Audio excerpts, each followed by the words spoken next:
Good afternoon and welcome to the Corporation of the Town of Kirkland Lake special public meeting of council as required under the Planning Act on March the 6th, 2018. We'll have the approval of the agenda, please. It's moved by Councillor Morgan, seconded by Councillor Minot, that council approves the agenda for its special public meeting of March 6, 2018 as presented. All in favor? It's carried. Thank you. Is there any declaration of pecuniary interest?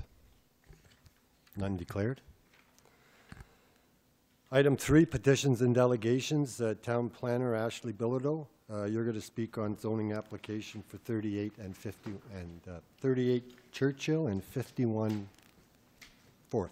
Yes, formerly known as the old TPR. So this is a rezoning application for, as Tony mentioned, 38 Churchill and 51 4th Street. It's located on the corner of 4th and Churchill. The applicant is proposing to rezone the lands municipally known as 51 4th Street and 38 Churchill Drive for the purpose of approving numerous different public uses on the property. Currently, right now, the property is used for 4 apartments, about 18 student residence units, short-term contractors and professional residences, a dance studio, and a restaurant. So multi-use building, which is something that is encouraged within the planning policy. This is just an aerial image showing the complex right there. Just some photos of the property itself. This is to the south of the property, the parking lot to the lower level, and the fire route in the front where the restaurant currently is. And this is just looking down 4th Street. So in terms of planning considerations in order to allow these uses to be permitted, I should mention that the property is zoned for institutional open space right now, which would accommodate the old retirement home. In order to allow for those ranges of the mix of units that are there, the mix of uses that are there, this is why the rezoning application is being applied for. Provincial policy does encourage an appropriate range and mix of residential and employment opportunities, institutional uses to be all together so you can have that live, work, play environment. It's also a good way to promote cost-effective development patterns within a municipality. Again, you see in these policies here for provincial, or within the provincial policy statement, that densities and a mix of land uses are encouraged. Range of uses and opportunities for intensification and redevelopment. This building was previously unused and vacant. Now we see it completely being utilized, which is a great thing in Kirkland. In terms of the growth plan for Northern Ontario, which is another provincial document that was established back in 2011, we see again that policy encouraging a diverse mix of land uses, a range of mix of employment and housing types, and high-quality public open spaces and easy access to local stores and services. So certainly the mixed use is something that is encouraged within the provincial policy. In terms of our official plan, it does say within sections 2.6.5.2.5 that uses should not be redeveloped for other non-residential uses unless the impact of the new use of the surrounding neighborhood is less than the impact from the existing institutional use. So we do see the encouragement of existing institutional use buildings being converted for residential and non-residential purposes, but we have to make sure that we're not causing a detriment to the neighboring properties around it. So I should mention that when we received this application, I did declare a conflict of interest on this. So we did have a third-party consultant review this application and provide their recommendation.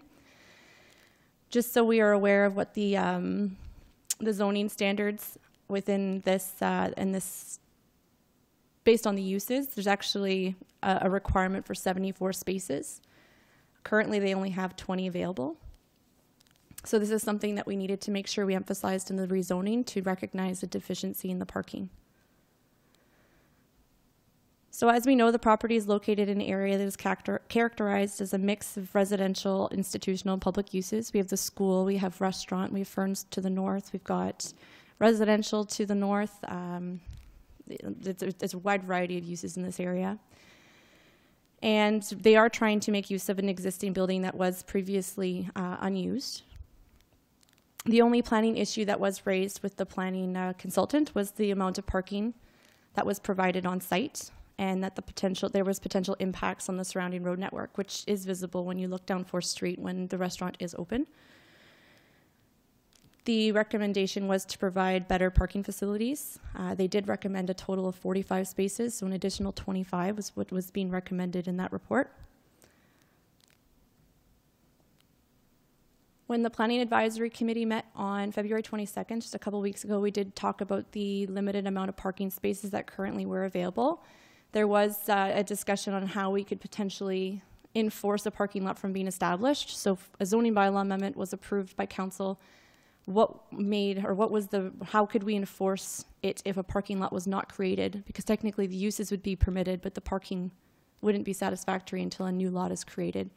There's provisions within our Planning Act that do allow us to enforce that. So if, let's say, the parking lot isn't created within a certain time frame, we can go to court over it. We can make sure that they bring that into compliance. We do have the enforcement ability to do it. I was hoping it'd be as simple as writing an agreement and then putting terms and conditions with an agreement. That is not the way we would have to go. It would have to be underneath the Planning Act, the enforcement regulations underneath the Planning Act, which are a bit more strict. So in terms of the recommendation that was made, the Planning Advisory, I should go back. The Planning Advisory Committee did say that they were willing to recommend approval of this application so long as the parking was being provided for the additional 25 spaces, so long as that proper enforcement can be established, the parking lot was not constructed, and they wanted it to be done within an appropriate time frame. So the recommendation that the planning consultant made was that the application be approved, creating a special zone, which would be considered the residential mixed special zone. It would have these lists of variety of uses, so apartment dwellings, hotel, motel, student residence, recreational facility, a restaurant, and professional administrative offices, and that the parking requirement would be reduced from 74 to 45. And they did recommend that if they were able to provide that parking, that the application could be approved. So I should mention that the parking that's happening on 4th Street, we have received, the neighbors to the north have complained about the parking that's there. Sometimes they're not able to get out of their driveway because there's parking all along. They're also parking within the fire route, which is something that if there was ever an issue with, if there was ever a fire, there'd be a little bit of an issue from an emergency standpoint to get an access to the building. It's not something we currently regulate because we don't have the authority to. It is my intent to bring a bylaw to council within the coming months to allow for our bylaw enforcement officer to regulate parking within private fire routes. So currently we are only allowed to do our own, not within the private sector. So we'd likely see this reduced if we had a private bylaw passed. But yeah, that's pretty much all there is for me. If there's any questions, I'd be happy to answer. Councillor Roman. Thanks. I'm completely in favor of this application. I think that's an ideal use for that building. I think it's consistent with the original zoning intention, and it fits in well with the neighborhood. My only question has to do with parking, and where would the additional parking be? Would it be along 4th Street, or is it along Churchill? So that would be the recommendation, is for it to be along 4th Street, because that's honestly more parking is provided to the south, where the south parking lot is. So if it's parked down here, people are not going to park here. They're still going to want to park along 4th. So to try and reduce the amount of congestion on 4th Street, it'd be nice if we could locate something right in here. And it is a relatively flat area, but again, that's up to the applicant to decide on where he wants to provide the parking. Where we would recommend is in that location. Okay, thanks. Councillor Kiley. Yeah, Ashley, that fire route is still going to be in effect, and it was there from the original Tech Pioneer, because there's people parking there now. Yeah, so it's a building code. Yeah, it's a building code and fire code regulation. So it would have been designed as per the architectural drawings that would have been done at the time DPR was established. It's still there. It's still in effect. The municipality is not able to enforce no parking in a private fire route. So that's something that, like I said, I want to bring back to council to be able to provide bylaw enforcement on in the future, just to prevent it from causing any emergency issues later. Councillor Chamillard. Yeah, it's a fire route, and I wonder, and I knew it was private, so I knew there was something different. So is that a provincial rule, or just something we want to do because we should? What's that, the enforcement of fire Yeah, routes? like you said, right now, we can't do it because it's not in our, Yeah, so it's something that it's a municipal bylaw that we would have to pass yeah, to but allow us to why regulate. do you want to do that? Why do I want to do Yeah, that? It's just to prevent, so if, It's a private place. Like, we don't go to Kill Gold, tell them where they're supposed to park. no, but if there was ever an emergency situation where a fire truck had to get in and there was parking all along there, it would delay the emergency Because service. Kill Gold, they park all over the place, and the truck cannot get there, I'm sure. We're not gonna go there and tell them, hey, ooh, sorry, you're not supposed to park here. Like, I don't know why. Yeah, we got that's mixed up something in that this. could be discussed when we bring that bylaw forward for council to consider. But the way I look at it is if there was a fire route part of the building permit process that was established, it should be treated as a Well, fire it would be route. better. Yeah, and the other option is, okay, if somebody wants to come and grab an architect and say that we don't need a fire route in that location because it's not considered, Because really, the people park there, and Pat, like Pat said, during the day when the restaurant's open, at night, there's it's nobody not there. there. So it's not like people park there for 3-4 days, it's temporary all the time. There must be something different we could play with. Unfortunately, yeah, we can't say that they can park there. It would have to be an architect or somebody confirming that they can park there. I'm really surprised if we could tell people on their private property what to do. Like, really. Yeah, fire route's part of the building code and the fire code. You're not gonna tell me where to park at home? It's a commercial, Well, it's yeah. private though. Yeah, and again, it's something that we can look into more when I bring that bylaw back to council for consideration. Because people downtown are parking in front of their stores, and if there's a fire, we have to move those cars, or those cars are in the way. It's basically the same idea. Yeah, the difference again is that this one here is required as per the building permit that would have been submitted in the fire code regulations. Yeah, but we're changing the. But I'm not the I use. can't confirm, I can't make that Okay, decision. okay. I need somebody to say that it's okay, and yeah. Yeah, if an architect wants to come tell me that there's no need for that and they have it in writing, then sure, provide a parking lot in the fire route. Councillor Kiley.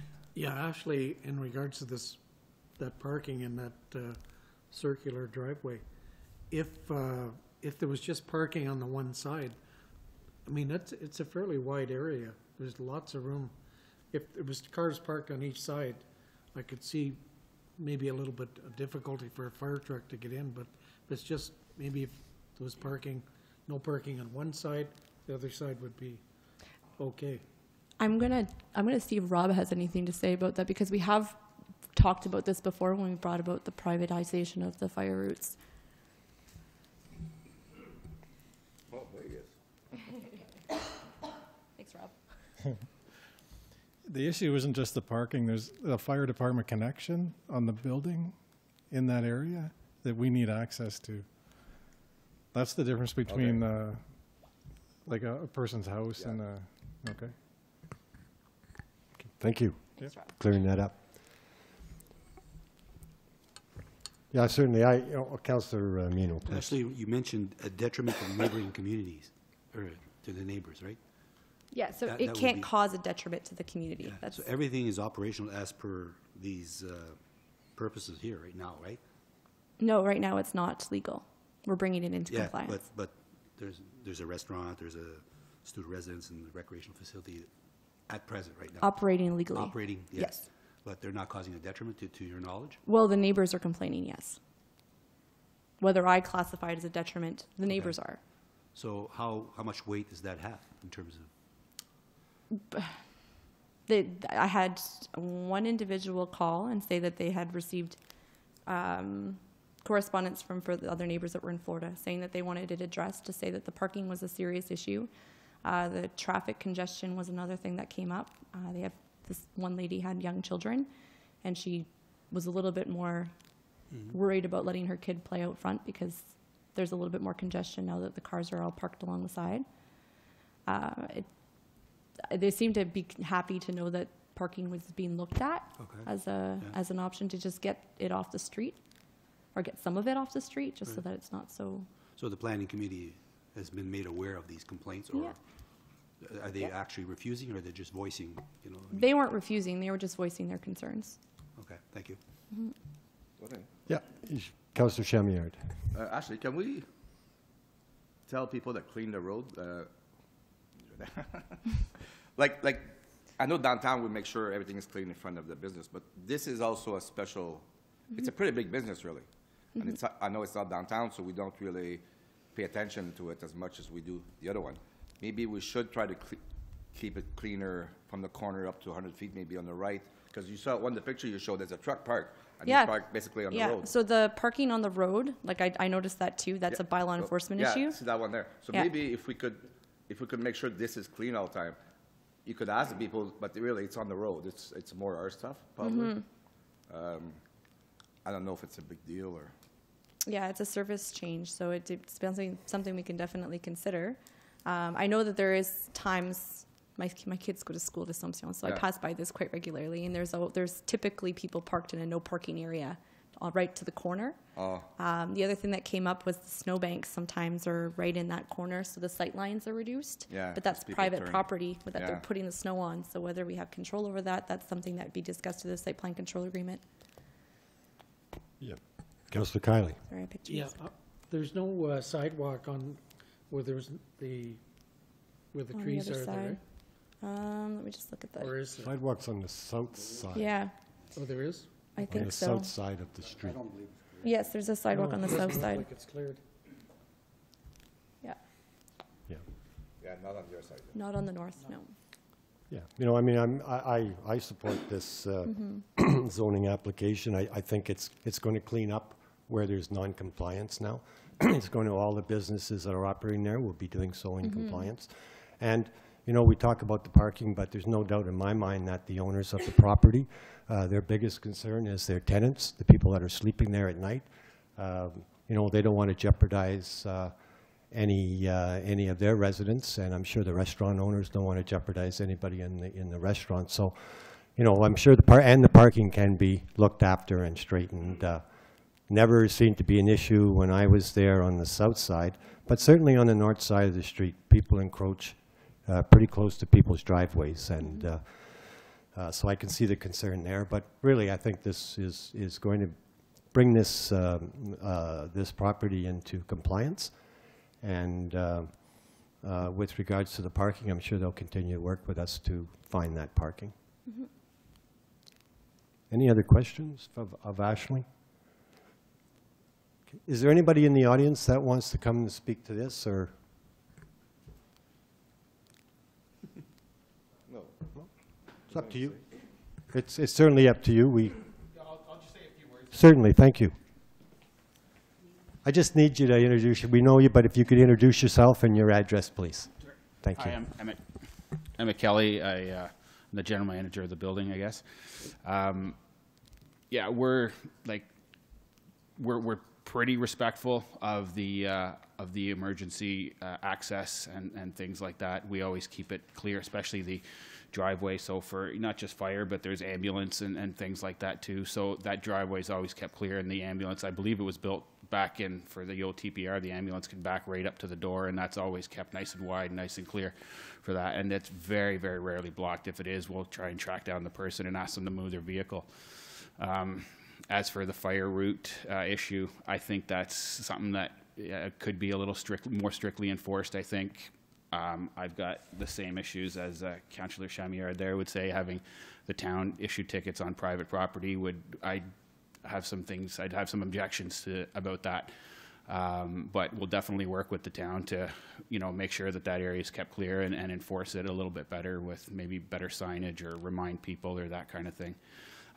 As for the parking, I agree with Ashley that on the northeast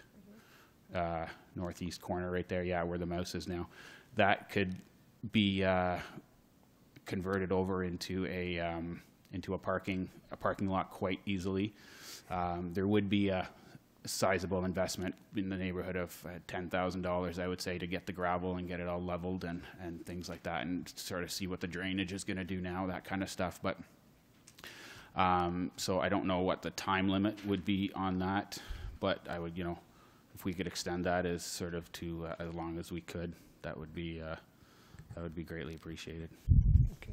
I think we see some plan working towards that is certainly what we, because really it's as Councillor Chamiard said, what you do on your business is pretty well up to you, but I guess when you run a commercial establishment and that, it's also a small part of the municipality to ensure that the people in there are going to be safe as well.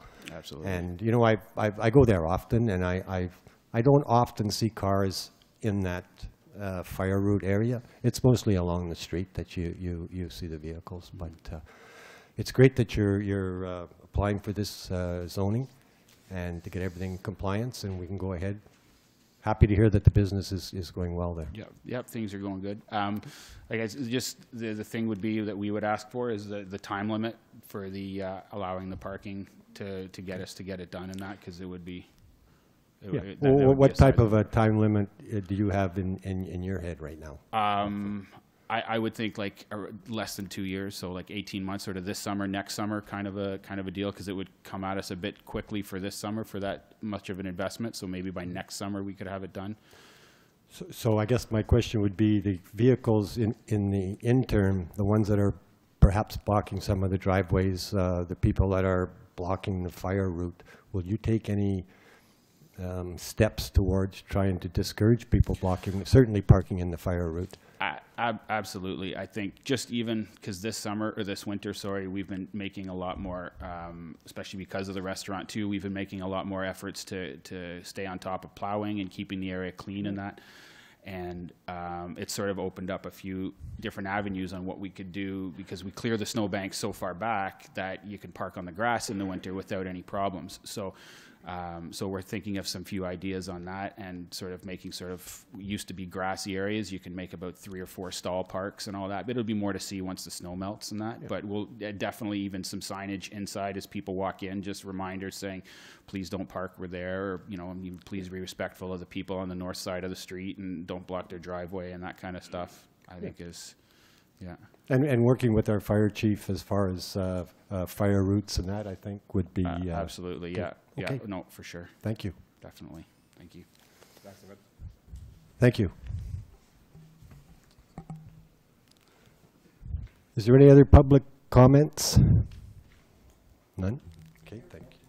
Oh, yes, please, Mike. Please just state your name and your address. My name is Mike Romaine. I live at 876 Government Road West in Chappie Hughes. I just have a concern about how this is all going around, because TPR was an old age home, and now they have apartments in there. How did they come about doing that? Did they build without permits? Is the town going to go back on them for that kind of stuff? Is the restaurant up to code? Is everything good in there? Just some questions. Certainly, I think some of those questions could be answered by the, I guess and that's really why we're here, isn't it? To get everything rezoned and up. You know, I think maybe Ashley has a comment on that. So when the building was first converted, it was going to a student residence, which we see that sign still up front. So it was originally student residence. They used the existing units and they filled them with students. You know, fast forward a couple, I think it was another year, the dance studio went in. It was considered an institutional use in the bylaw, so that worked. There was no issues there. We sort of left it alone. And then when the restaurant came into play, that's sort of when we started being, it's a little on the sidelines. I'm not sure if that's really going to meet the intent of the institutional use. So that's when we had the conversation with the applicants, and at that point realized that there was also rentals for contractors and apartment units that were created or were there, and they're making use of them for that purpose. So we're recognizing those changes for the zoning. Okay. The restaurant for sure is up to code. We had a health unit go through it. Our building department went through it. Fire went through it. So no issues there. I know those were confirmed fine, no problems. As for the units, I can't comment. I don't have that information. I'd have to check with my building department and the fire department. Okay. Mm-hmm. Thank you. Thank you. So we have there's no other discussion. We have a resolution that Joanne's going to read. It's moved by Councillor Mino, seconded by Councillor Morgan, that Council approves the zoning application for 38 Churchill Drive, 51 4th Street as presented, and directs the town planner to bring forward a bylaw for consideration at the meeting on March 20th, 2018. All in favor? It's carried. Thank you. We have the adjournment.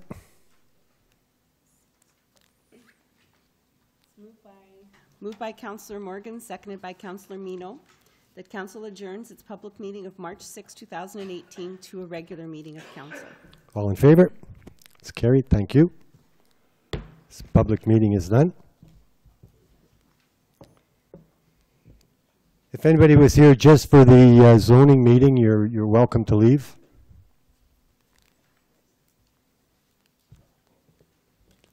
Okay, so we're going to start.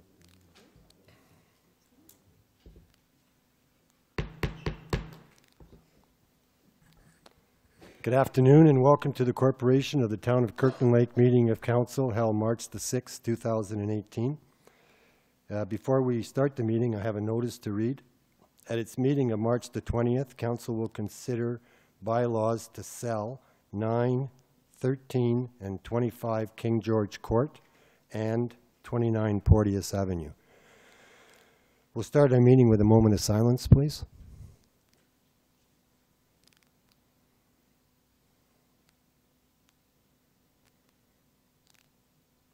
Thank you. We have the approval of the agenda. It's moved by Councillor Mino, seconded by Councillor Morgan, that council approves the agenda for its regular meeting of March 6, 2018 as presented. All in favor? It's carried. Is there any declaration of pecuniary interest? None declared. Item 4 on the agenda, petitions and delegations. We have the Rotary Club of Kirkland Lake, and Brian Bronson's here with the, and Cindy Maley's here accompanying him as well. And it's to talk about the photo group 2019 Downtown Photo Gallery. So please introduce yourself and we can go.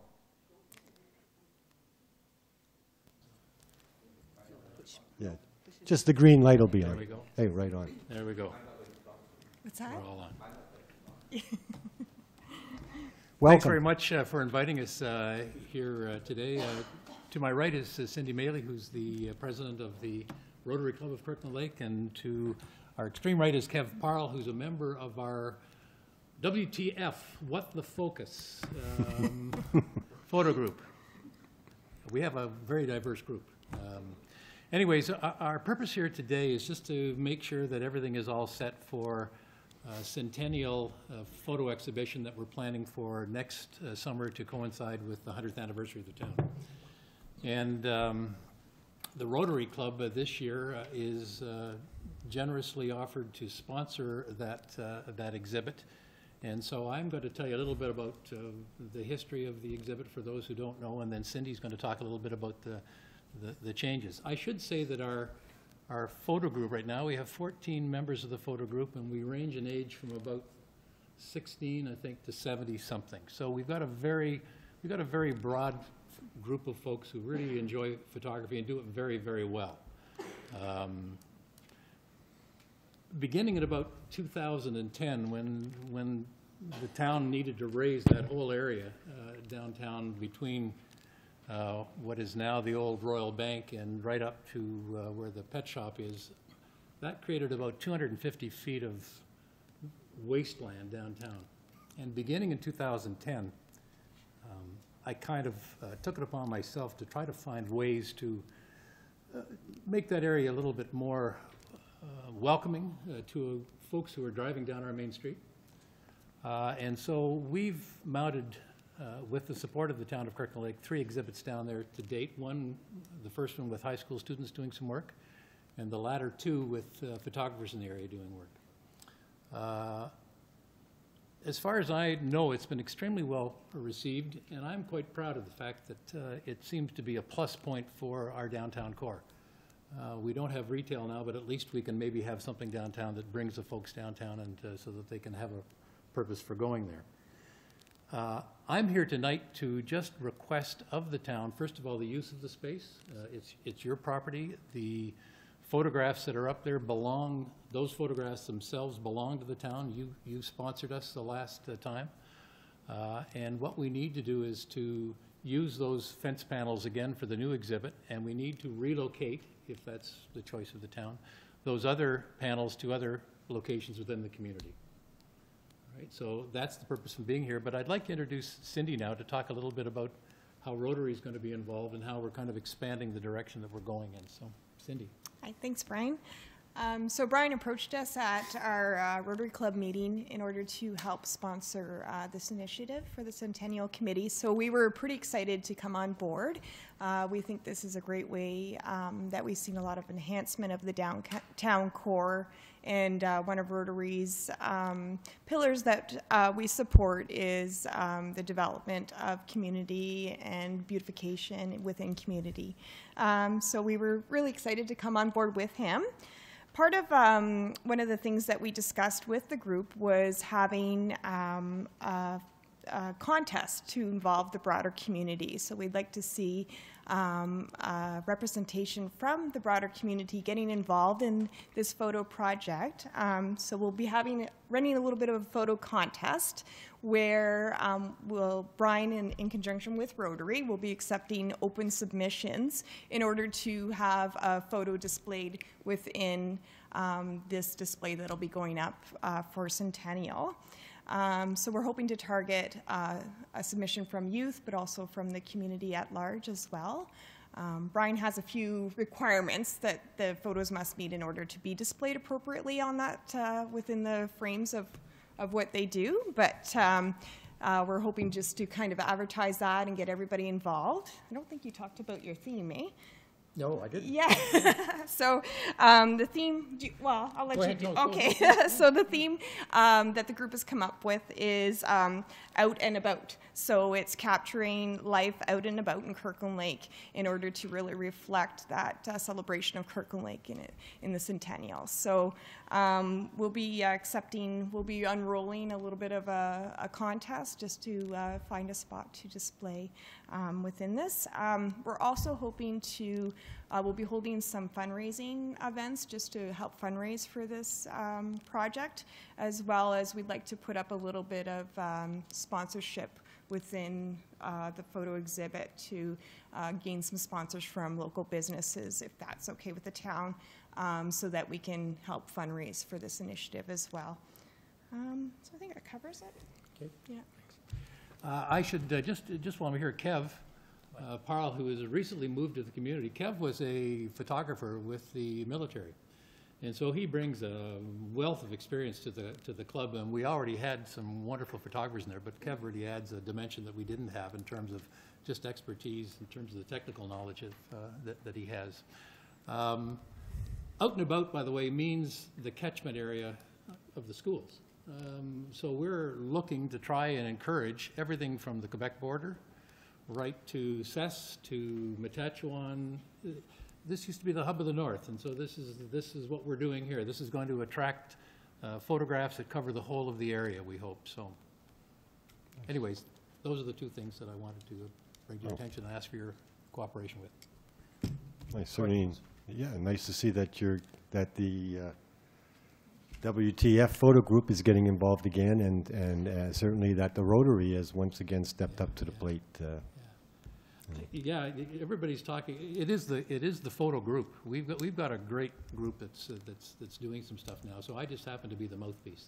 I've got the most time, so that's my role. Yeah. Any Councillor Chamillard? Yeah, welcome Kirkland Lake, Kevin.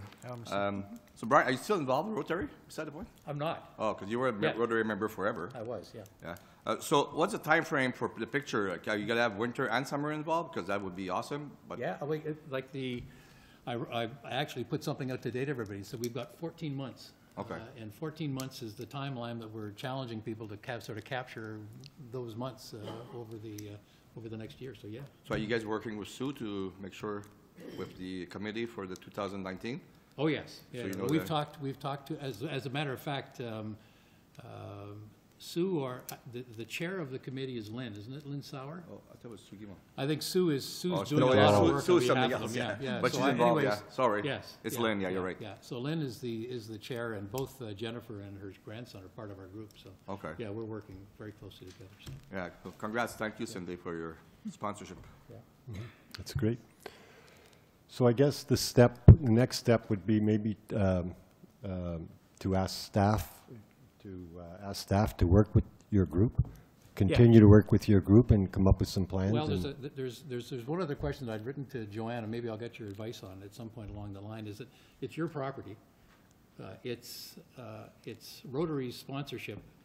The legal requirement in terms of releases for photographs, Rotaries or the towns or both? Any thoughts on that, Mr. CEO?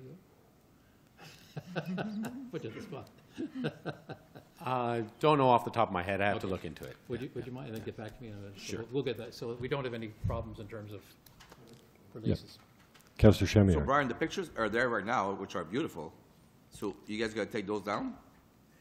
You're gonna take them down, the town will Okay. take them down, and then we have to relocate them if that's what we did the last time. What we did is that we took all of the photographs down, and with the Works Department, we went around and found fences and areas within the town to display them again. The one thing that I have done, and I've got no idea if it's gonna pay off at all, is that I did talk with Ryan from the town of Degelman about whether or not we had access to the tax rolls to see if some of those vacant buildings downtown with great big storefronts, whether we might have access to use the interiors of those to put some photographs up in so that it improves the appearance of that too. So that's out there. I've got no idea as to how it's going to work. I'll be working on that a bit. So. Okay, well, certainly I think you felt the support that from the council. Yeah. And we encourage our staff to work with you and keep us, I guess maybe report back to council midsummer. Oh, okay. Okay. It's moved by Councillor Morgan, seconded by Councillor Mino. The council directs staff to look into options and costs associated with the proposal by the W2FTF photo group and report back to council after the 2018 budget and prior to July 1st. Just to put a time limit in. All in favor? Carried. Thank you. Thank you. Thank you.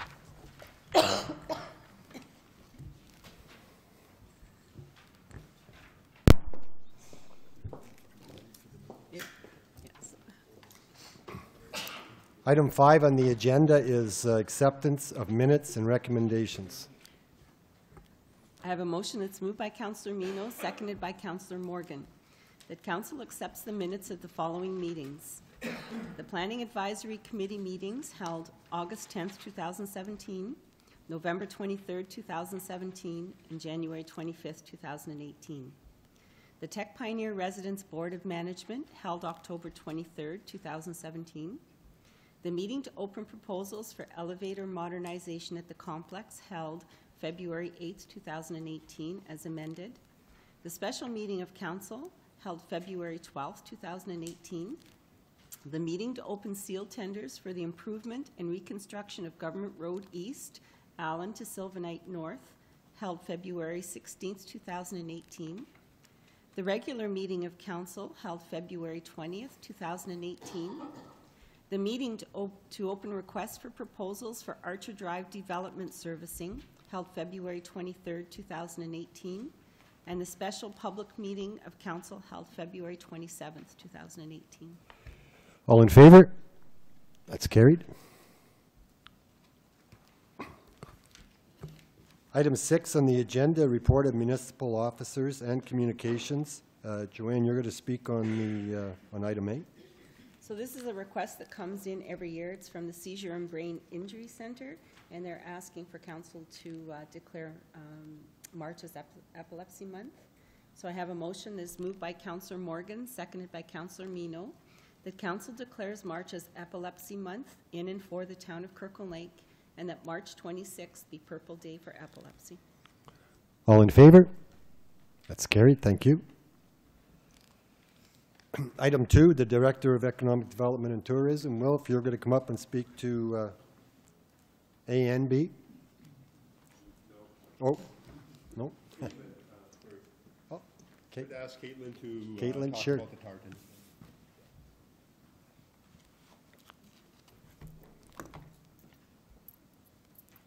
Good evening. Welcome. So on behalf of the museum and the museum auxiliary, as well as the museum advisory committee, we're looking to have the town's tartan registered officially with the Register of Tartans in Scotland, something we've been looking at for the last couple of years. The main setback we had was the history of the tartan itself. There was not a lot of information made available. We even looked through past council minutes with Joanne's assistance, and despite knowing that it went through council, no reference is made specifically in council minutes. We do know that it was developed in the early to mid 1960s in preparation for the town's 50th anniversary in 1969, and that was done by Bob Price. So Bob Price ended up being a councillor from 1968 to 1975. He designed the tartan. I don't know if everyone's familiar with the tartan. It's kind of had presence in the 70s, but sort of faded away after a while. It does have 5 focal colors, being green for the northern forests, blue for the northern lakes, red for the northern sunsets, white for our snow, and gold for the meadow that was really the beginning of Kirkland Lake. So basically what we're looking to do is we've been working with a third-party company out of Barrie who deal directly with Scotland relating to tartans. They produce a lot of the tartans that go to regiments and the military and stuff within Canada. So they're helping us with the registration process, and one of the items that we do need is basically a letter of support indicating that we have the authority and the support of the town in order to register the tartan. As long as you're not going to make any of those sports jackets out of it. So council did at one time wear blazers that were fully the tartan pattern. That's what I mean. Yeah. Councillor Barker, who is not here, has indicated that he would like to do that again. I can believe that. Yeah. So the museum auxiliary's partnership with us in this sense is that they will be paying for the registration, which is somewhere around $300. They are also hoping to produce some of the tartan materials that they can sell at the museum over the course of the next several years. They're looking at doing scarves and blankets initially, but open to expanding that going forward. With regards to the registration, it would be copyright protected. You have the option, but when you register, you can copyright protect it, meaning that if anyone wants use, they do have to seek permission from the town. And going forward, the town can decide whether they want to have a fee associated with that if people want to use it, but that can be decided a little later. So basically what we're looking for now is a letter of support indicating that we can go forward. Okay, thank you for the history, and I'm certainly seeing that there is support, and perhaps as we go forward, you could work with Joanne and myself to do up a letter, and we can get her going. I think Joanne has a resolution. It's moved by Councillor Mino, seconded by Councillor Morgan, that council approves a letter of support be written to assist in the museum's application to register the town of Kirkland Lake's tartan with the Scottish Register of Tartans. All in favor? That's carried. Thank you. Thank you.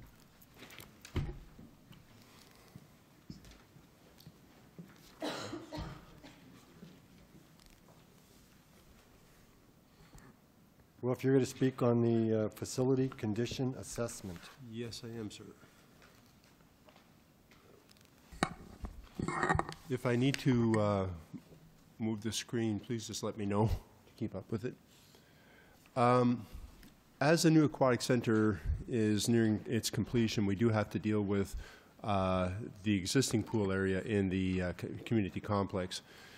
About a year and a half ago, there was an opportunity to submit an application for funding to effectively do that and do a facility condition assessment. The idea was you have this large area, it's intricately tied into the existing facility, HVAC, mechanical, and electrical. What are we going to do with it? What can be done with it? At what cost? And what are some of the other options? I put forward the application to the Ontario Trillium Foundation. I was successful in securing funding. Funding itself came into about $45,000. We were a little bit busy in 2017, so there was a time lag, but went out to an RFP as was promised in the funding application, and we posted that over Christmas and into January. The RFP itself, I contacted a number of firms that had told me they may be interested over a period of time. It was posted on Bindingo, It was distributed through the websites and on the municipal update. We had the RFP out for the regular period of time. We had 2 proposals come through. One of them definitely outshone the other one. They had a very strong management team. They had excellent experience in the area, both recreational facilities as well as municipal facilities. They had very good subs. They had mechanical engineering, electrical. They have themselves the experience with the architectural. The firm has been working in Kirkland Lake. It is part of the group that is designing and developing the new aquatic center. They have intimate knowledge of the building, both the systems, use patterns, everything like that. We put together a matrix to evaluate what the results were. The other firm, I'll just say that they did not come near in those criteria. They did have a much better price, but the experience that they had is very limited. The range of resources that they were bringing to the project was very limited, and I was not confident, nor was my colleague, as to whether their pricing was actually reflective of what it would cost to be here on site for an extended period of time, as well as to be paying your subs and trades, because they hadn't identified them. They said they were doing that all in-house. I did not have the level of confidence that I need to recommend the lower price. My timelines are shrinking on me. I have to have this project done by the end of May. Based on the experience and the expertise that I've seen with the proposed firm, Salter Pilon, I'm putting forward to council that we sign an agreement and get them to work. I know that, as with any recommendation, it stands a chance of being turned right back and go back to RFP or go back to whatever else. Shall do as council directs. Councillor Roman. I'm certainly on board with your recommendation to go with Salter Pilon. My only concern would be, is the funding agency okay with accepting a higher, because sometimes they insist on the lowest price. Yeah, there's no problem with the funding agency. As long as we have followed the procurement rules and we followed the terms of the contract with the funding agency, which we have, we're okay. All right, thanks. Councillor Kiley. Yeah, Wilf, we've had some discussion on this, and I agree. I think Salter Pilon has the better qualifications all around. You're looking for public ideas and input. How is that going to, is Salter Pilon going to do that, or are we doing that ourselves? In order to keep the cost down and also to be able to actually speak the same language as our public, not having an outdoor or out-of-town consultant doing it, I think that we will be doing that. We will then take whatever recommendations come forward from the public, present them to Salter Pilon, and say, okay, conceptually, what would that look like, and what would the price be associated with that? It would be a rough estimate, obviously, but you know, the commitment I made to the funding agencies were intended that there would be a public input phase to that. So, okay. I'd like to see us do a public forum like we've done recently. We're getting people out and to continue on that basis, because I find filling in forms on the internet and surveys, that type of thing, sometimes we get good response, sometimes we don't get anything. So. Certainly, and I think that if we were to leave that, would help, I think. Okay, that is certainly why we want to be doing it hands-on, so that we can have that. Yep, I agree. Councillor Chamillard. So we'll just make sure about the process. So we'll empty the pool before? That's our job? The process would actually begin before that, because we have to analyze all the conceptual drawings, the schematics for the building. But yes, that hopefully will be part of it. I can't promise. I know, because it's not my time, yeah, so I was wondering about. But because again, I was working under a timeline that the new pool would already be functional, and Yeah. we would have this time. We're going to have to adjust with that. Because And the problem, like, when we empty that pool, I don't know what's gonna happen. And you don't, nobody knows what's gonna happen. It might just all collapse, but not the wall, but the pool itself. So there might be some stuff they can't do or do. So what do you gotta do? You gotta give them a few options and say, here, we're looking at any of those options? Yes, the baseline option is what does it take what will it cost to take that building down and isolate the building systems? And Oh, that's what you're looking at. That's the baseline option, because Okay. I have to come back to council and say, does option A, B, or C make any sense? Well, the first thing that Councillor Morgan is going to be asking is, well, compared to what? Like, how does this work? This is what it will cost you to take the place down. Yeah. Over here, these are the other options. Or B, you could do this, or C. That's you could do right. that. Okay, yeah, that's, so you will give them that. Yes. That's what we would like to have, Yes. coming from the public. From the public, yes. From Yeah, there, okay. yes. I like that. But like I said, the only problem I have is what's gonna happen when the water comes out. And that's what the problem from the beginning was. We don't know. From 10 years back, people say, well, just build the same pool, the same place. But the problem, when we take the water out, everything might just go down. And it could well be that their first kick at the can, if you call it that, is what happens if you take the water down, how do you stabilize it? At what cost in order to do something else? That, I would think if you're an architect, that's the first thing you'll do is how do you manage your potential crisis? Yeah, like if we could empty it and it stays there, we could fill it up back up and maybe we're, not with water, but with sand or, but it's gonna be a surprise.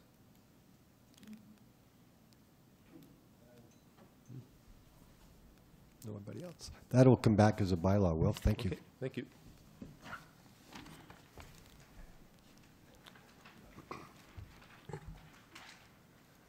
Okay, the next item 6.3, Manager of Public Works, Town Engineer, is going to speak on engineering services for Archer Drive Servicing Development, RFP. Welcome. Archer Drive development is one of the targeted for the town, and the business development successfully get agreement with a couple of investors. It's North Ontario Heritage Fund Corporation and the Federal Economic Development Initiative for Northern Ontario, and both of them will contribute in this project. This project basically is to supply water and sewers to this proposed to the parcel, which you're going to help FedEx and Artisan to get started there. There is already a sewage sewer in the west side of Archer Drive, and it's connected just 300 meters away from the proposed property to the pump station in Archer Drive. However, this project will continue this 300-meter sewage to allow these subdivisions to discharge their sewage to the system. Regarding to the water supply, there is a water supply already, 250 water supply pipe there. And we're gonna, it's in the north side of Archer Drive. We're gonna provide them to the surface line with the water supply to their property. We already issued a request for proposal to get a consultant to design these requirements. And this proposal is being closed in 23rd of February. We had a group of our staff. The staff reviewed the applications. There were 2 submissions, one of EXP and one from Apple, Shabel. His name is Ashba, Shaba, from Shaba. And the request for proposal stated that submission will be in 2 envelopes to evaluate the technical for the total score of 80 and the financial of 20, and the submission in 2 envelopes we're going to review the technical envelope first to identify the eligibility and the technicality issues related to the project, and if the technical issues get more than 70% of the score, then we will open the the budget, the money for the project. However, Shaba proposal, it gets only 34%, so it's almost half of the score, of the successful score required. However, EXP, they submitted a very solid technical proposal. As such, this council report is recommending the award of these technical services to XEB. Councillor Morgan. Yeah, just a couple of questions, Samir. Sure. On the, I guess it's kind of a multi-pronged question. First of all, it's my understanding that this project needs to be completed this year, like this, by this summer. Yes. Are we obligated to use a consultant for the engineering work? Because I think in the past we've used our own people, and I'm just wondering why we're going this route this time. We're going this route this time for two purposes. First purpose is we need that to be submitted to the Ministry of Environment. And the Ministry of Environment submission, it needs the special requirements, which the town staff, they may have not that capability. The second issue is we are in the process of getting approval from the Ministry of Environment for transfer review programs. And in this case, the town engineer will have the authority to review the program. So it will be conflict of interest if I am design or be responsible about the design. In the same time, I'm going to do the review and stamp and approve the drawing. So this conflict can become against each other. So that's why I preferred a consultant do the work, and then the town reviews the design, and if we get the approval, we can approve it right away. Okay, now that sounds like quite a bit of work between now and the summer. Are we going to get this done for our new tenants? Yeah, for sure. We have included in the request for proposal a schedule time, and the consultant submitted his proposal, committed to the schedule time. We put it in the request for proposal, and he submitted his proposal as well, including a schedule time which is within the required time frame required by the town. Councillor Chamillard. But Samir, just to make sure, it's hard to dig, well, those guys would know more than me, but it's hard to dig in Kirkland Lake before May. The ground stays frozen for a long time. Okay, So just to remember, because, thank you for telling me that, but we are breaking the rocks, so come. oh, it doesn't matter, okay. There still might be snow. Yeah. Thank you. Councillor Roman. Just adding to what Councillor Morgan was asking about, I'd just like to understand, like, if you do the design, it's a conflict if you do the approval. Is this something that the town needs, like, is it always going to be this way? Because certainly there's more cost involved by letting somebody else do the design work all the time. Or is this something we can pick and choose? Because in this case, somebody else is paying the bill. But say there's a job where we're on the hook for all the cost. Are we now obligated to always consult out the engineering, or can we pick and choose as we go along? Okay, that's a good question. Thank you. I said the only one purposes, but the second purpose we're doing that is it's required by the development committee or the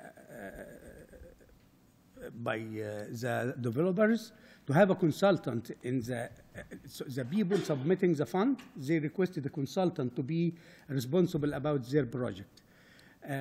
So this is the second reason I forget to include it in the first one. The second question, which is good, the town is not, doesn't have all the time to hire a consultant for doing the work.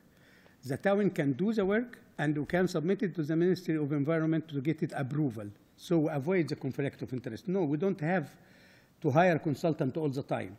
However, I am still saying for the complexity of these projects, the complexity is not just as we are imagining, we're going to put two lines and put them in the map and say this is a line. No, this is not, it's more than that. There is a complication of hydraulic calculation, which you don't have this software.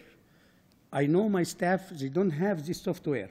And to buy this software, and it needs to have a license for it, and we're going to use it once or twice a year, and we're going to pay a big amount of money for getting this license.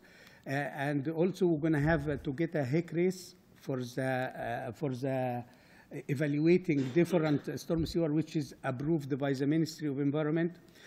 We have some commitment to the Ministry of Environment, which we cannot satisfy. But if a consultant do it, we can approve it. If we do it, we can submit it. We can submit it to the Ministry of Environment and pay the fees and let them approve it for us. No problem. Just 3 weeks difference or 4 weeks difference to get the project approved from the ministry. We don't have to hire a consultant all the time. You're welcome. And I think it's important that we, whenever we have an opportunity to use in-house, that we do that as well, right? If there is no complicated studies required, or no complicated or no special software is required, and no special requirements for the ministry to satisfy or to be comply with the Ministry of Environment, by all means, you can do it.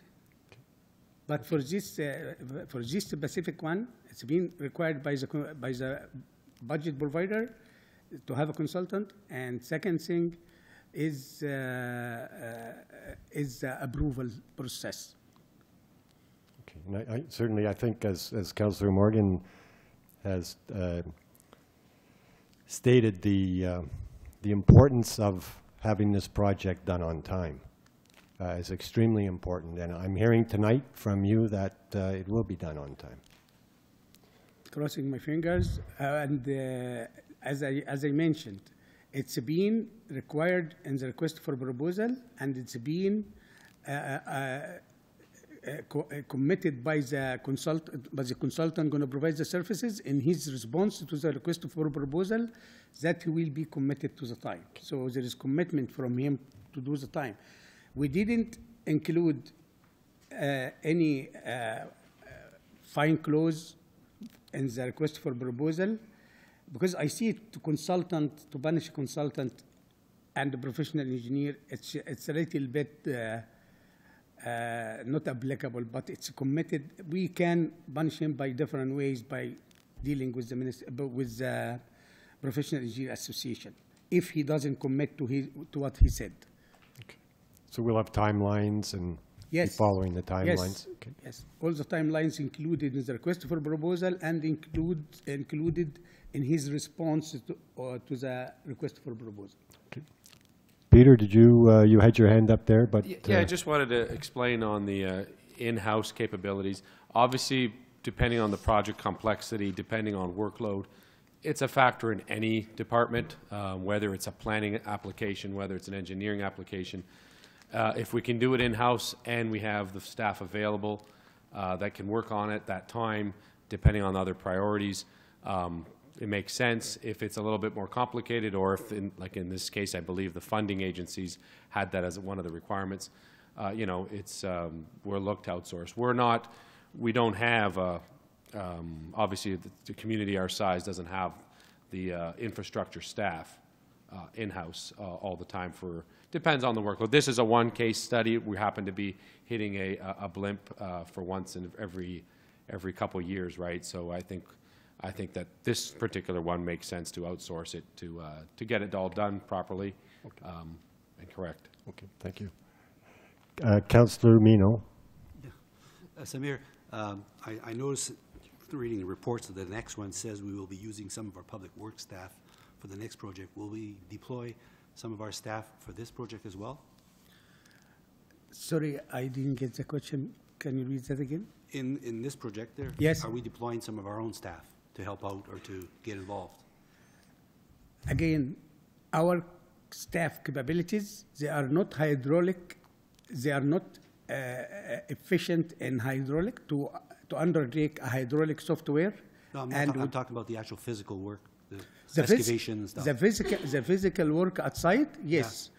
We have stuff to do with the physical work outside. And the work outside for this project, it needs more hours to be in the site.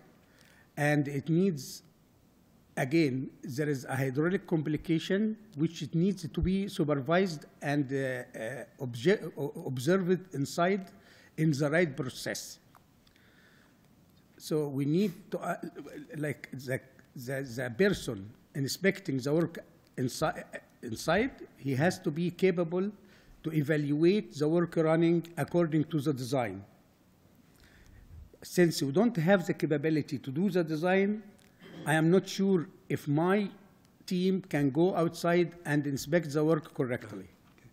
I was more concerned about the physical aspect of the work, because if they're involved with this project and they're involved with the next one that's on the agenda here, I was wondering if you had plans for holidays and all that for our guys. Yeah. So looking further to the next project, I'm going to have my staff to inspect that one. Yeah. And this is more valuable to my staff, and my staff capable to do this work, and they did it before, they did similar project before, and I have the evidence that they are capable to do that work. But if I don't have this evidence, I can't send them to do the work. Thank you. Councillor Morgan. Yeah.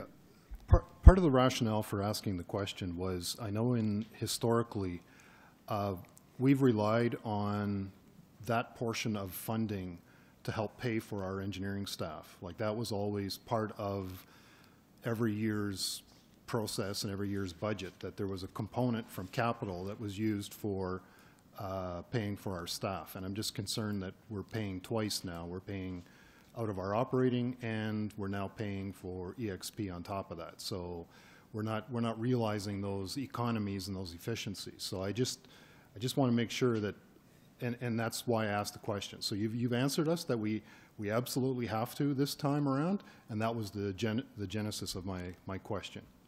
Yeah, your question, it makes sense, and I will be happy to answer this question actually. Again, the work is involved with three parts. First part is the skills, the manpower skills. Second part, software. And third part, work outside. So from the perspective of our manpower skills, they don't have the skills to undertake hydraulic projects.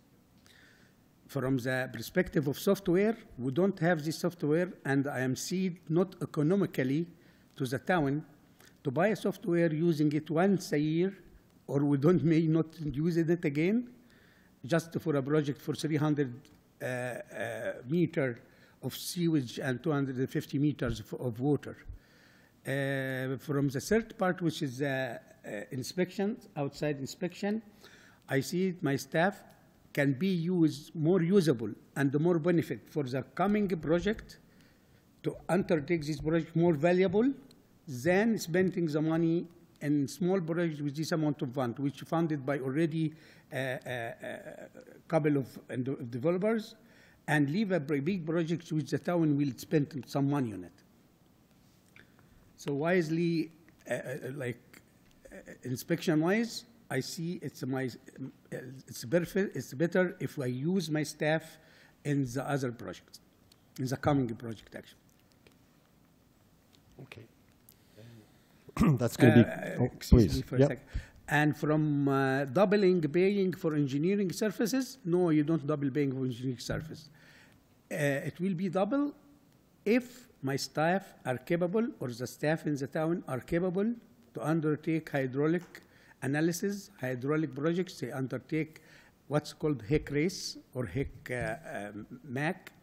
These two, I asked the town for a software, and until now I didn't get it, which is going to cost a license, yearly license.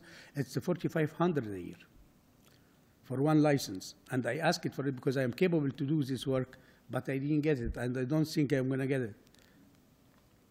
And again, I withdraw it, my request back, because I see it's not benefits for the town to get a software and don't use it, or use it once a year. Thank you. Okay. And that's going to be coming back as a bylaw as well. Okay, thank you for that, Samir. Okay.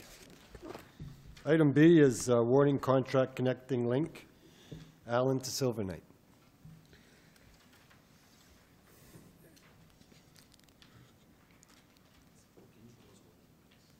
Sorry, thank you. Connecting Link, one of the projects with the town is planned several years ago, and it was proposing for previous year for 2017. However, the budget, it didn't come in time. As such, the town didn't proceed. We already tendered the project, and we got a price for two contractors. However, as the budget came back late November in 2017. So we didn't have a chance to re-tender again. The fund came from Connecting Link program. It's been approved by the councillor to accept it, and the agreement be signed. And during the signage of agreement, I confirmed the revision of the project inclusion to ensure the project includes roadworks, storm sewer, water main, and sanitary sewer. And because I was not sure that this will get signed from the Connecting Link program, I just kept it until it's been signed. And I got the signed agreement from the Ministry of Transportation with a signature approving they can pay this amount of fund from the Connecting Link, can be paid towards the road work, sanitary sewer, and water main. And the rationale behind that, it was very hard because they told me initially they won't approve fund for assets which owned by the town, but they would approve fund for assets owned by the Ministry of Transportation. And this is the purposes they funding Connecting Link, or this is the purposes of Connecting Link program. As such, now I have the approval from the Ministry of Transportation to proceed forward. In the meantime, there were a tender issued February, it's closed February 16th. It's been issued January, last week of January, and it's been closed February 16. And we are now in the process of this project. We found that the Connecting Link provide us for $849 and 59, $449,000 and $590. The project includes 3 sections. Section 1 for the roads and gardening, and it is for $582,695. And for water main for $83,242, and for the sanitary sewer for $405 and $748. The total of the Connecting Link fund, it covers completely the road work and the water main. And there will be a remaining of $183,653. This remaining fund, we can either use it towards the sanitary sewer, continue with the sanitary sewer, especially for doing the water main, we have to dig to a specific limit, and we're going to do partially the work of the sanitary if we do it together. And in the meantime, we can't use this fund outside of the limits of the project as a connecting link agreement, signed agreement. So either we use this fund towards the project or return it back. So as the optional in this project, we can either return back the fund, the total fund, to the connecting link without using any part of it. We can use the fund towards Section A only, Section 1 only, or Section 1 and 2, and the return is 183,653 to the connecting link. Or the town can contribute $222,096 to complete the sanitary work. Having said that, I would like to mention that the sewer and water means it has been, it's old, it is 82 years old. The maximum years for a ductile sewers, maximum 70 years. And I am really amazed that I find a sewer here that lives until 82 years for a water main or for a sanitary sewer. So again, I am here to do whatever you tell me to do. And this, between your hands to tell me what you do. Either accept the amount of fund or return it back. Councillor Roman. I'm in favor of completing all the work at once. It doesn't make sense to me to redo the roads and leave the old that's engineering. That's engineering perspective.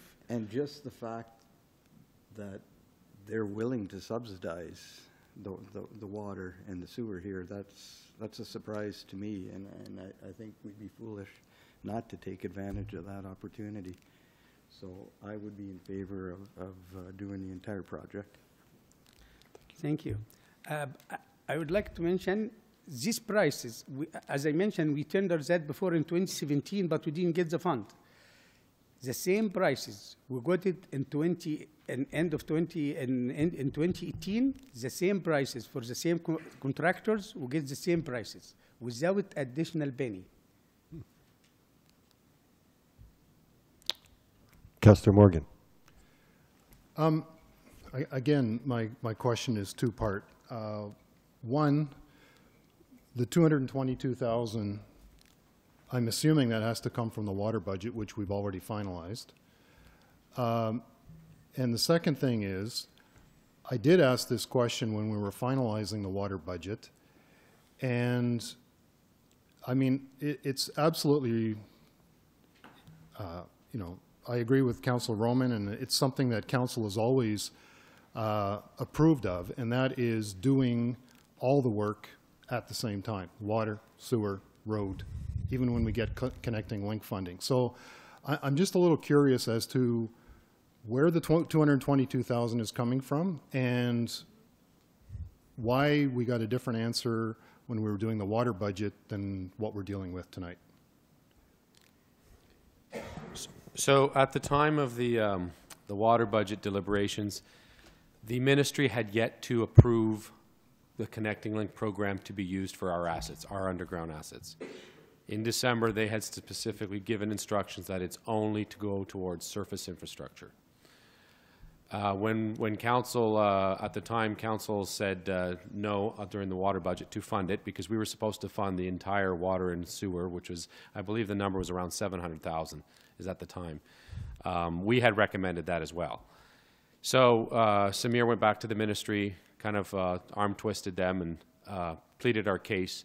And since then, the ministry has changed the scope of the Connecting Link program to allow us this one-time 2018 opportunity to use their funds to apply to our assets instead of the road. So we can apply it towards the water or the sewer. So that has changed.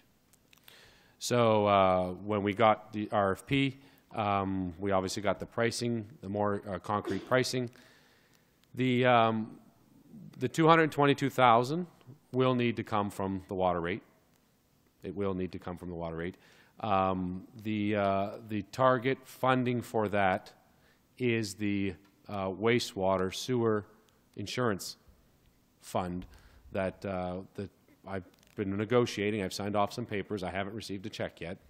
However, whenever that comes in, it will definitely, the number I'm anticipating is about 350,000, give or take, so it will cover that, and then any remaining balance will be put into a wastewater reserve. So this 222,000 will not impact the tax levy.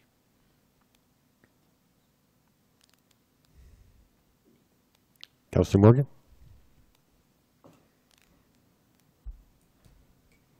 But we were told when we were doing the water budget, we knew that we were approved for Connecting Link funding. We knew, certainly council's policy when doing Connecting Link work, that we were doing water and sewer together. I did ask the question, and we were told that it was going to work out.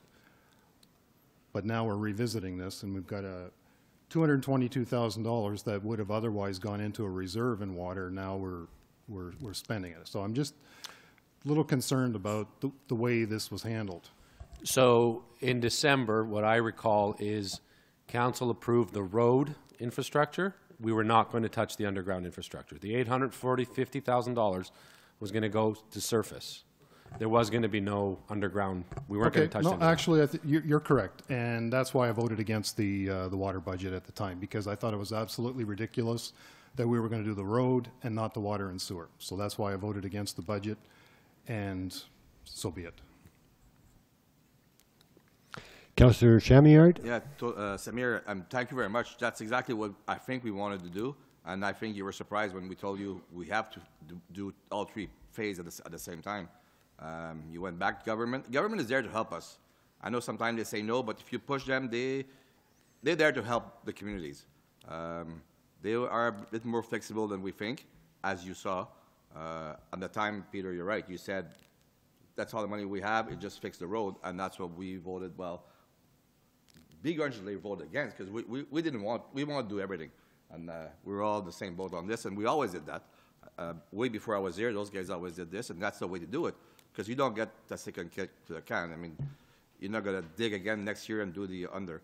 And you're right, it's 82 years old, and there's some place might be even older, I don't know, but it's when we do the road, we have to do the underground, and that's a good news. It costs money, but that's life. I'm happy, Peter, you have the money set aside somewhere. And even if we take the money from the reserve, I mean, from the water reserve, if we have it, that's where we're supposed to spend it. We're supposed to spend it to fix the water, and that's our chance there. Yeah, like next year or 2 years from now when we get the next 1 kilometer funding from Connecting Link, it's going to probably come with the same restrictions that it's supposed to go to the surface, and we will have to fork over our own money for the underground infrastructure, unless we twist the arm again. But Peter, usually you could apply for the other loan too at the same time for the underground, and you said to me, well, we didn't know because all the changing, and that's what happened this time. Because usually we always get approved for the top and the water also. And it's going back. I know, Samir, you're thinking it can, but it's hard, but they do it all the time. Since I've been here 8 years, and Norm and Todd have been here longer, it's always been like this. We always try to match both at the same time, and it's done at the same time. And you have to do it, like you realize now, that's the best way to do it. And I'm happy you worked hard on this and got that fixed. Councillor Kiley? Yeah, I'm happy to see we're going to do the whole complete project. It's like Councillor Morgan said, it makes sense. I'm just curious, Peter, do you recall with the water budget what the projected reserve was for 2018? I'm just curious where we're going to be at. There's going to be some money left over, hopefully from the insurance. Yeah, off the top of my head, I'd have to look into it, but I don't think there was any reserve because we've maxed them out to lower the water rate. So we absorbed whatever reserve was left, plus we tacked on an 11% increase. So we were going in with a zero reserve in 2018. No, but at the end of 2018, I thought we had projected some reserve. I'd have to look. I'd have to look. I'd have to look. Okay. Yeah. But if we do, I'm pretty sure we did. And plus, if we get this amount of insurance, that's going to give us a bit of a kickstart for the next project for the Connecting Link funding. Yeah, Project. we're getting approximately about 350, 220 is taken up on this, and we have another commitment for about 25,000 that we have to spend the moment the thawing happens. So we'll probably have close to 100 grand from this. So just so I understand, and I know we can't be spending our money before we get the check, but when that check does come in, we will be putting the full amount into our reserve, and then we'll pull it out according to the proportion of water and the surface. Any other questions? Actually, the agreement specify once we get awarded the contract to the contractor, we're going to submit that to the ministry, and we're going to get 50% of the fund from the Connecting Link. And the other 50%, it will be certified at the substantial completion, and the rest by the end of the project, which is 15% by the end of the project. Yeah, because I think we applied a couple times before for this and this section, and we never got approved, you know. So now we got the approval. I can remember the last time the Premier was in Kirkland Lake. I drove with her from Northern College to Heritage North, and we specifically took her over the Connecting Link that wasn't done. So, you know. No, I didn't go by Harding. So no other question. That's going to be coming back as a bylaw as well. Thank you, Samir.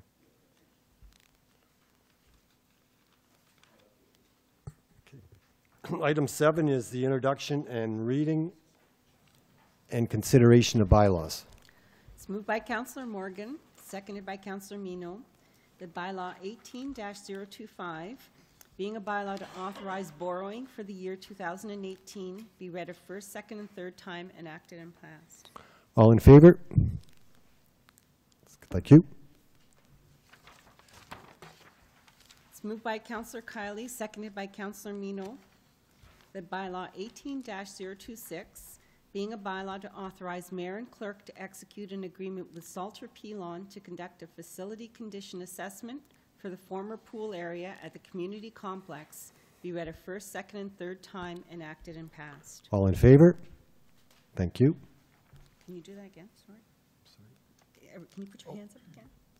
All in favor? 1, 2, 3, 4. Thank you.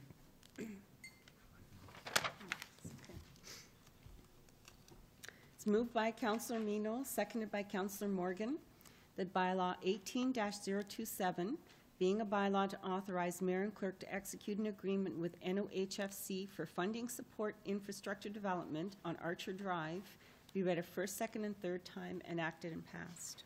All in favor? Thank you. It's moved by Councillor Mino, seconded by Councillor Morgan, that bylaw 18-028, being a bylaw to authorize mayor and clerk to execute a site plan control agreement with 1308422 Ontario Limited for property located at 15 Station Road North, be read a first, second, and third time, enacted and passed. All in favor? That's carried. Thank you. It's moved by Councillor Mino, seconded by Councillor Morgan, that bylaw 18-029, being a bylaw to authorize mayor and clerk to execute a site plan control agreement with Kevin Crema for property located at 3 Industrial Drive, be read a first, second, and third time, enacted and passed. All in favor? Thank you. It's moved by Councillor Morgan, seconded by Councillor Mino, that bylaw 18-030, being a bylaw to amend the town's official plan to redesignate mining claim MCL 1617 to industrial special, be read a first, second, and third time, enacted and passed. All in favor? Thank you. It's moved by Councillor Mino, seconded by Councillor Morgan, that bylaw 18-031, being a bylaw to amend bylaw 12-019, being a bylaw to regulate land use planning in the town of Kirkland Lake by rezoning Kirkland Lake Gold property as identified to mineral extraction and disposal, MED, be read a first, second, and third time, enacted and passed. All in favor? It's carried. Thank you. It's moved by Councillor Morgan, seconded by Councillor Mino, that bylaw 18-032, being a bylaw to authorize mayor and clerk to execute a funding agreement with Employment and Social Development Canada, be read a first, second, and third time, enacted and passed. All in favor? It's carried. Thank you. It's moved by Councillor Kiley, seconded by Councillor Mino, that bylaw 18-033, being a bylaw to authorize mayor and clerk to execute a contract with EXP Services, Inc. for engineering services for Archer Drive Servicing Development, RFP 50418, be read a first, second, and third time, enacted and passed. All in favor? Thank you.